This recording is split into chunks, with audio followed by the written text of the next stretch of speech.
Gold is the winner in most of the scenarios that we now have in front of us. And that's not a guarantee that it goes straight up, but it is a virtual guarantee that it ends up in a higher place from here.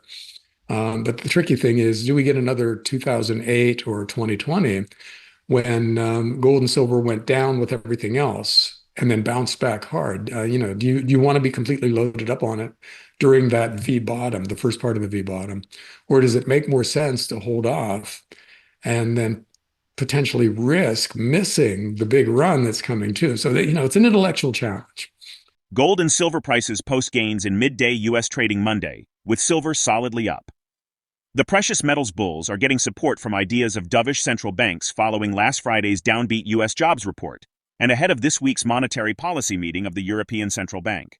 In the Great Recession, the S&P 500 fell nearly 50% in 6 months, according to the Federal Reserve Bank of Atlanta. The price of gold rose. In fact, gold not only held its value and rose in 2008, as the Bureau of Labor Statistics detailed, but it also shot up by 12.8% in 2009 and 27.4% in 2010. Former Wall Street financial analyst and author John Rubino foresees that a deflationary crash could lead to plummeting stocks. He predicts that, much like in 2008 or 2020, gold and silver may initially decline alongside other assets before bouncing back strongly. Based on statistics, Rubino asserts that gold will likely emerge as the ultimate winner in most scenarios. Studies have found that gold may be an effective way to defend your wealth against inflation, but only over extremely long periods of time, measured in decades or even centuries. A 2022 insight paper from Wisdom Tree looking at the investment case for gold described the precious metal as an excellent store of value. It is also worth noting that rampant inflation and high interest rates drove gold demand in the 1980s. While these factors still play a role somewhat, the current situation is more complex. Seasoned analysts, including John Rubino, believe gold could eventually reach $10,000 an ounce, but caution against rushing to invest based solely on that prediction. Now, we present the clips of John Rubino's insights from his recent interview. Before we continue to discuss this, please subscribe to our channel and activate the bell icon for timely updates. Gold is where we hide out during a crisis. And to an extent, it depends on the nature of the crisis. Because if it's a deflationary bust, then stocks will tank. And maybe that pulls down everything, right? Because the way it works with gold is if your tech stocks are tanking and you're getting margin calls, you need to sell something that's still holding up pretty well so you get enough cash to cover your margin. And gold would be the thing that's holding up initially pretty well. But if everybody has to sell it or sell silver or the gold mining stocks or whatever's in that complex that you own, then their prices fall too. So there's no guarantee that gold and silver and other real assets like oil and farmland and things like that don't fall initially when the crisis hits. But governments will respond with easier money, and then we'll have a V bottom in those real assets because people will be wanting to buy things that protect against the inflation that they see government policy leading to. So yeah, gold is the winner in most of the scenarios that we now have in front of us. And that's not a guarantee that it goes straight up, but it is a virtual guarantee that it ends up in a higher place from here.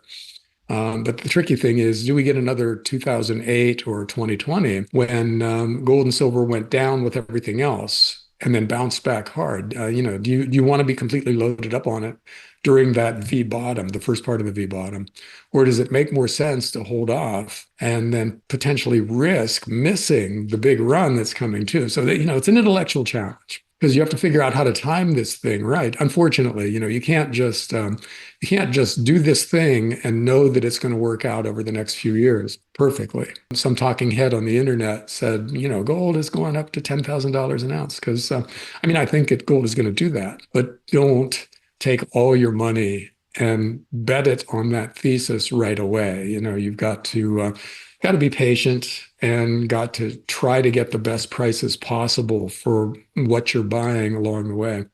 So it's very easy to look at the big things that are coming and say with a high degree of certainty that some of them are coming, but investing for it is still a tricky thing. But it's a thing that it's such a potential gold mine, no pun intended, out there right now when we really slip into that next inflationary stage and some of these things just go parabolic. So I'm excited about the possibilities, but still, despite that excitement, I'm still kind of taking my time and easing my way into these things.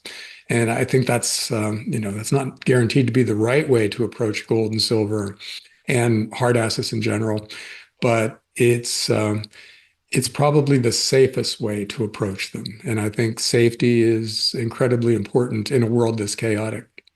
With record industrial demand and a growing supply deficit, the window to buy silver at this low price may not last. Experts at UBS and Bloomberg are sounding the alarm. Silver's upside potential is significant, and waiting could mean missing out. Based on historical trends, John Rubino explains that early capital flows typically favor gold as an inflation hedge, but investors shift to more affordable silver as gold outperforms. According to him, this industrial demand, coupled with the declining production of silver, could lead to significant supply deficits. He predicts a potential silver shortage could cause prices to spike if exchanges fail to meet delivery demands. While silver's long-term technical trend is bullish in early September 2024, the metal has fundamental wind in its sails. In April 2024, the Silver Institute, a trade organization, forecast that the global silver deficit would rise by 17% to 215.3 million ounces because of a 2% increase in demand caused by robust industrial consumption, while total supplies would decline by 1%. Let's get back to the interview. Early on, when not that many people are paying attention, but a few are beginning to, capital flows into the big name safe thing, which is gold in the inflation hedge slash real asset space. So gold outperforms silver for a few years. And then two things happen. One is that gold gets way ahead of silver, and people start thinking, God, for 1 Krugerrand, I can get this whole pile of silver over here. So maybe I'll start buying silver because it's just so much cheaper. And it's kind of the same thing, right? And so that starts happening. Money starts flowing into silver, and it starts to outperform because it's a tiny little market. It's very illiquid.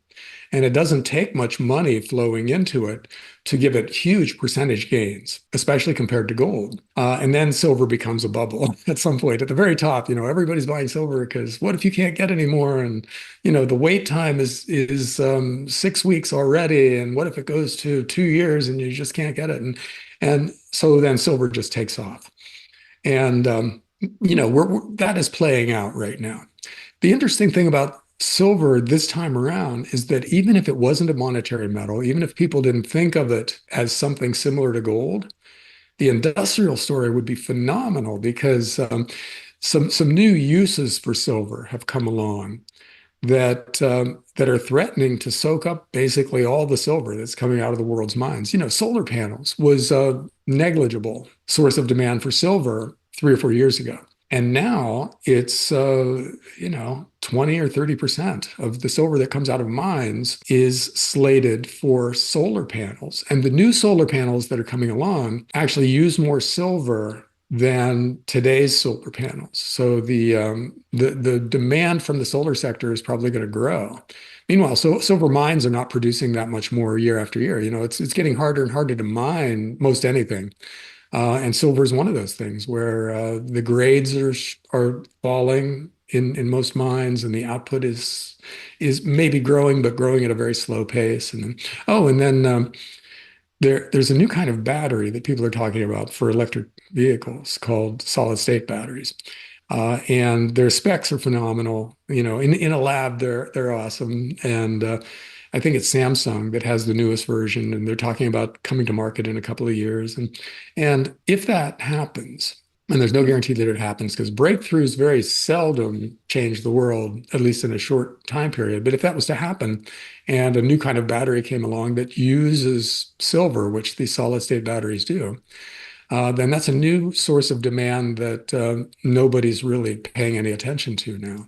And then the last thing is, AI is turning out to be this astoundingly big consumer of electricity.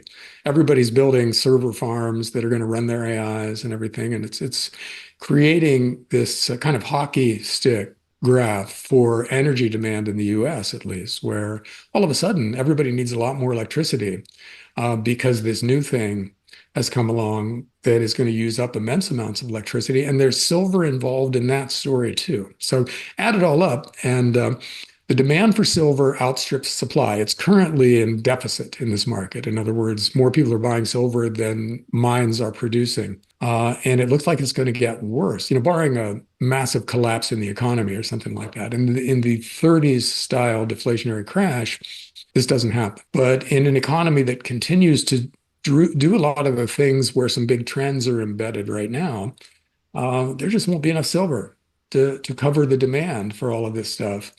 And somehow, some way, something will break in the silver market. Either some of the exchanges won't have enough silver to cover the futures contract demand when people demand delivery, and they'll default, and that will spook everybody in the market, and the price will go way up, or some other thing will happen that causes kind of a discontinuity in the silver market, where people just realize that the deficit has become a shortage, and you just can't get as much as you want. So you better buy now, just in case it turns into unobtainium at some point. Gold's recent rise is not surprising.